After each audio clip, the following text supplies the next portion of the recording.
Senhor, preciso ouvir tua voz. Eis aqui o teu servo. Proclamação do Evangelho de Jesus Cristo segundo Mateus.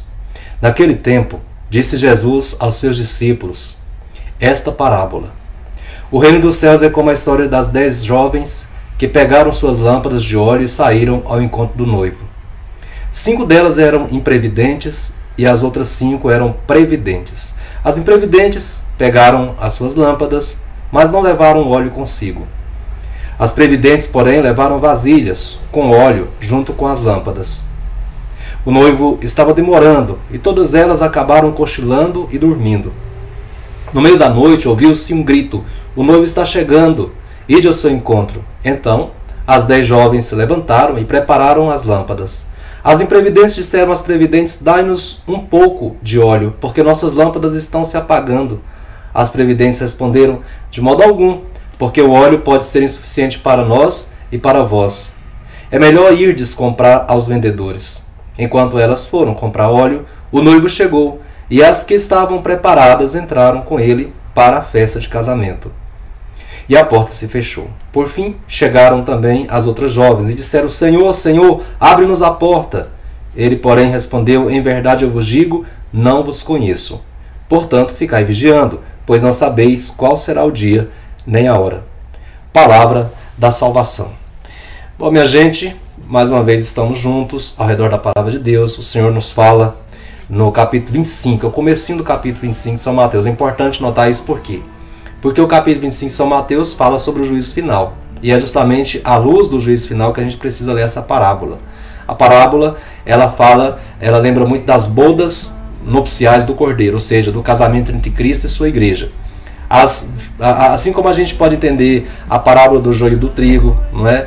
Quando Jesus também fala que Deus faz nascer o sol sobre bons e maus, significa que na igreja nós vamos marchando. Junto conosco existem pessoas previdentes e imprevidentes, pessoas nécias e pessoas que mantêm a vigilância. Existe joio e existe trigo, existem pessoas boas, pessoas más. E Jesus está dando um alerta muito sério sobre isso. Porque a gente pode viver numa fachada de cristianismo, a gente pode fingir que estamos abastecidos, né? E muitas vezes até com uma piedade muito elevada. E, no entanto, por dentro estamos vazios, estamos sem óleo, ou seja, estamos sem unção, estamos totalmente sem Deus dentro de nós. Então, o risco é justamente esse, que no dia do juízo, no dia das bodas, no dia da festa de casamento, de que fala o finalzinho do livro do Apocalipse, no dia dessa festa de casamento, nós que caminhamos e não abastecemos as vasilhas com óleo, ou seja, nós não reservamos o óleo necessário para que a gente possa, no dia do nosso encontro, ter o suficiente, e aí a gente é chamado de imprevidente, ou seja, somos convidados para a festa, todos são convidados para essa festa.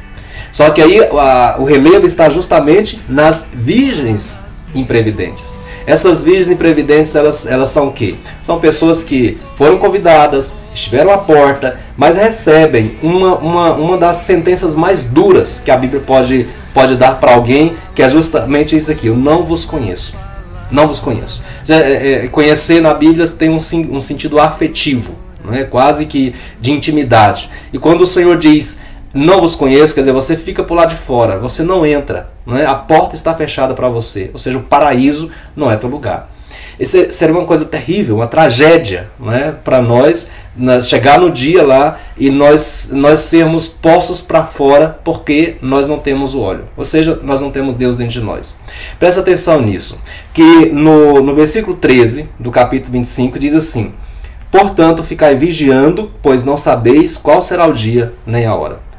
Que Deus nos ajude a nos preparar, não é? Sempre a esse dia. Que tenhamos sempre essa vida interior, não é? Que é tão necessária, e que nós não sejamos imprevidentes. Uma fachada muito bonita, mas por dentro cristãos ocos, sem Deus, sem nada, sem poder oferecer absolutamente nada, porque a nossa própria vasilha e a nossa lamparina se apaga e a nossa vasilha não tem como colocar. São José Maria Escrivá ensina assim que a pessoa, quando ela está na obra de Deus, e ela vai no itinerário de oração e ela para de rezar.